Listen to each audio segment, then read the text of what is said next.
ناک کی بالی ڈالی اور کئی سال تک ان کو بچیوں کے کپڑے پہنائے، کیونکہ ان سے پہلے کئی بچے ہوتے تھے، انتقال ہو جاتا تھا۔ تو ماں باپ نے سمجھا کہ ناتھو رام کو، ان کا نام ناتھو رام نہیں تھا، وہ نت ڈالنے سے ناتھو رام ہو گئے۔ تو کئی سال تک ان کے ماں باپ نے ان کو بچوں کے کپڑے پہنائے، اس کے بعد ان کو بھائی پیدا ہوئے۔ تو گوڈسے کو ایک تکلیف تھی کہ مجھے اپنی مردانگی دکھانا ہے، میں مرد ہوں، میں مرد ہوں۔ اس کو ایک ذہن میں پیدا ہو گئی تھی بات، یہ نفسیات کا شکار ہو گیا تھا۔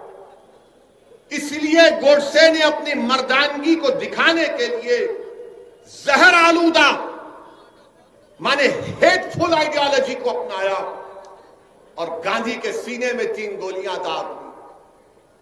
بتائیے آپ کہ 28 جنوری تک گوڈسے اور نارائن آپٹے کے پاس پسٹل نہیں تھا، بندوق نہیں تھی۔ اگر میں غلط نہ کہوں تو 9mm بیریٹا پسٹل تھا۔ وہ گوالیر کا ایک شخص ان لوگوں کو پسٹل دیا اور کورٹ میں جو پسٹل، جو ہتھیار گوڈسے کے ہاتھ میں دیا وہ چھوٹ گیا۔ جس نے گوڈسے کو ویپن دیا گاندھی کو مارنے کا، وہ بچ گیا۔ آپ بتائیے پھر یہ کیا ہو رہا ہے؟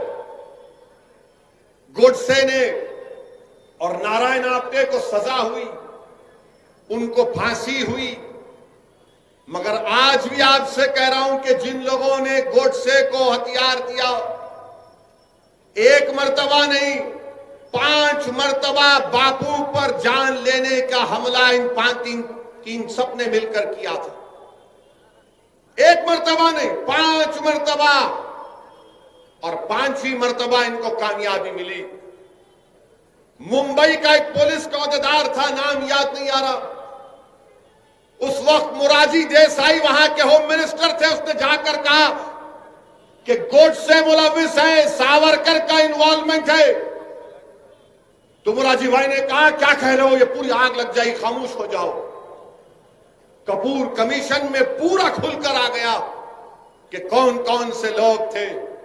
میرے عزیز دوستوں اور بزرگوں، اگر آج بھی بھارت میں گاندھی سے محبت کرنے والے ہیں تو یاد رکھو، میں تم سے کہہ رہا ہوں، یا تو یہ دیش امبیڈکر کے بنا ہوئے سمویدھان پر چلے گا، یہ دیش گاندھی کی قربانیوں کو رائگاں جانے نہیں دے گا، یہ دیش ہمارے مجاہدین آزادی جس میں نہرو، مولانا ابوالکلام آزاد، جوہر برادران، سبھاش چندر بوس، ایسے کئی لوگ تھے جنہوں نے اپنا خون پسینہ بہایا، 1 سال 2 سال نہیں 10 سال 8 سال جیلوں میں اپنی زندگی گزاری۔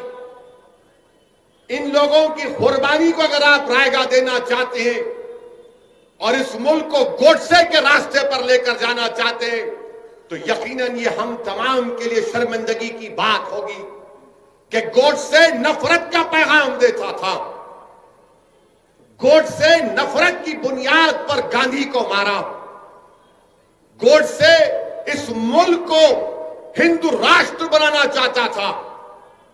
اور میں یہ اس لیے کہہ رہا ہوں کہ جب گاندھی کے قتل کے چند دن کے بعد گاندھی کے بیٹے دلی کے پولیس اسٹیشن میں جا کر گوڈسے سے ملاقات کیے، وہ دیکھنا چاہتے تھے کہ کون ہے وہ شخص جس نے میرے باپ کا قتل کیا۔ وہ سمجھ رہے تھے کہ کوئی دکھنے میں بڑا ڈرونی چہرہ ہوگا، حیوان ہوگا، مگر جب جا کر دیکھا تو کہا کس نے مارا میرے پتا کو؟ تو کہا یہ خود آواز آئی کہ میں نے تمہارے باپ کو گولی ماری، میرا نام ناتھو رام گوڈسے ہے۔